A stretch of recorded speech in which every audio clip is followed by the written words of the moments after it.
ഇനി അടുത്തത് നമുക്കൊരു അതിഥി കൂടിയുണ്ട്. ബിജെപി സ്ഥാനാർത്ഥിയാണ് പി മഹേഷ്. അദ്ദേഹത്തെ ഗുഡ് മോർണിംഗ്. സ്വാഗതം ശ്രീ. കോർപ്പറേഷനിൽ ഒരു സീറ്റ് ആണല്ലേ നിലവിൽ ബിജെപിക്കുള്ളത്? പള്ളിക്കുന്ന്. ഇത്തവണ അത് ഒന്നിൽ നിന്ന് എത്ര ഉയർത്തും? ഇത്തവണ അഴീക്കോട് മണ്ഡലത്തിൽ മാത്രം 3 ഡിവിഷൻ നമ്മൾ ടാർഗറ്റ് ചെയ്യുന്നുണ്ട്.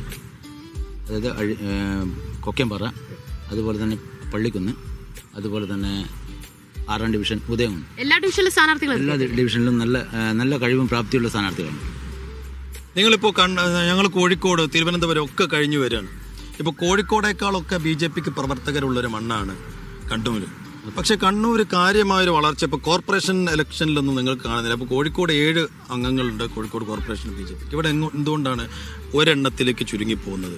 അത് കാലാകാലം ഉള്ള ഈ മാർക്സിസ്റ്റ് പാർട്ടി കോൺഗ്രസ് ബന്ധമുണ്ടല്ലോ, അത് ഈ ഇലക്ഷൻ സമയത്ത് മാത്രം ആ ഒരു ബന്ധം ഇവർ അലയൻസ് അത് BJP എവിടെ സീറ്റിലേക്ക് സീറ്റ് കിട്ടുന്ന ഒരു അവസ്ഥയുണ്ടോ അവിടെ അവർ കൂടിച്ചേർന്നിട്ടുള്ള ഒരു അലയൻസ് കാലാകാലമായിട്ടുണ്ടാകും. BJPയെ തോൽപ്പിക്കാൻ മനഃപൂർവ്വം അവർ വിട്ടുവീഴ്ചയ്ക്ക് തയ്യാറാകുന്ന ഒരു സമയമാണ്. പക്ഷേ അതിൽ നിന്നെല്ലാം മാറി ഇപ്പോൾ ഒരു നല്ലൊരു നേതൃത്വം ഇന്ന് BJPക്കുണ്ട്.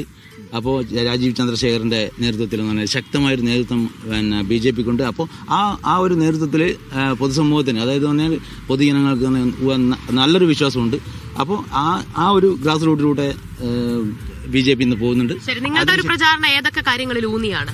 ഞങ്ങൾ നമ്മുടെ ആദരണീയ പ്രധാനമന്ത്രി മോദിജിയുടെ വികസന പ്രവർത്തനങ്ങൾ, അതായത് എങ്ങനെയാണോ മോദിജി വികസന സ്വപ്നം കാണുന്നത്, ആ സ്വപ്നം എല്ലാ സംസ്ഥാനങ്ങളും വികസിച്ചാൽ മാത്രമേ ഭാരതം അതിൻ്റെ പൂർണ്ണതയിലെത്തിയുള്ളൂ. അപ്പോൾ ആ ഒരു സങ്കല്പത്തിലേക്ക് പറഞ്ഞാൽ ഒരു സ്റ്റേറ്റ് മാത്രം പോരാ, എല്ലാ സ്റ്റേറ്റും ആ സങ്കല്പത്തിലേക്ക് പൂർണ്ണമായ വികസനത്തിലേക്ക് എത്തുമ്പോൾ ഭാരതം നമ്മുടെ പരമവൈഭവത്തിലേക്ക് എത്തും. ഇവിടെ കണ്ണൂരിൽ ഒരു വികസന മുരടിപ്പുണ്ടെന്നാണോ നിങ്ങൾ പറയുന്നത്? തീർച്ചയായും. കാരണം കണ്ണൂർ വികസന മുരടിപ്പിൻ്റെ ഏറ്റവും ഉദാഹരണമായി പറയാൻ കാരണം എന്ന് പറഞ്ഞാൽ ഈ കേരളത്തിലെ ഏറ്റവും പിന്നാക്കം നിൽക്കുന്ന ഒരു കോർപ്പറേഷൻ എന്നുള്ള ഖ്യാതി ഈ രണ്ട് മുന്നണികളും ഈ കണ്ണൂരിൽ നിന്ന് നേടിക്കൊടുത്തിട്ടുണ്ട്. അതിൽ നിന്നും വ്യത്യസ്തമായി ഇവർക്കെതിരെ ഒരു ബദൽ ശക്തി, അതായത് ഈ 2 മുന്നണിക്കെതിരെ ഒരു ബദൽ ശക്തി, 3ാം ശക്തി BJP ആണ് എന്നുള്ള ഒരു കാഴ്ചപ്പാട് ഇന്ന് ജനങ്ങളിൽ എത്തിയിട്ടുണ്ട്. ആ ഒരു സന്ദേശം പൂർണ്ണമായും കൊടുക്കാൻ BJPക്ക് ഇന്ന് സാധിച്ചിട്ടുണ്ട് കണ്ണൂർ. ഇപ്പോൾ കോർപ്പറേഷൻ ഭരണമൊന്നും കിട്ടാൻ കാത്തു നിൽക്കണ്ടെന്നേ, കേന്ദ്ര സർക്കാരിന്റെ പദ്ധതികളൊക്കെ ഇവിടെ അങ്ങയുടെ കൂടി ഇടപെടലിലൂടെ കൊണ്ടുവരൂ, നാട് വികസിക്കട്ടെ. തീർച്ചയായും. കാരണം മോദിജിയുടെ കേന്ദ്ര ഫണ്ടുകൾ, അതായത് തന്നെ പൊതുസമൂഹത്തിന്, സാധാരണക്കാരനെയും പാവപ്പെട്ടവനെയും സംബന്ധിച്ച് ഏറ്റവും ഗുണകരമായ ആരോഗ്യ ഇൻഷുറൻസ്, അതായത് ഇന്ന് എബവ് 70, അതായത് 70 വയസ്സ് കഴിഞ്ഞവർക്ക് നടപ്പിലാക്കാൻ പോകുന്ന എല്ലാ പദ്ധതികളും കേരളത്തിലെത്തുമ്പോൾ നടപ്പിലാക്കാൻ പറ്റാത്തൊരു സാഹചര്യം.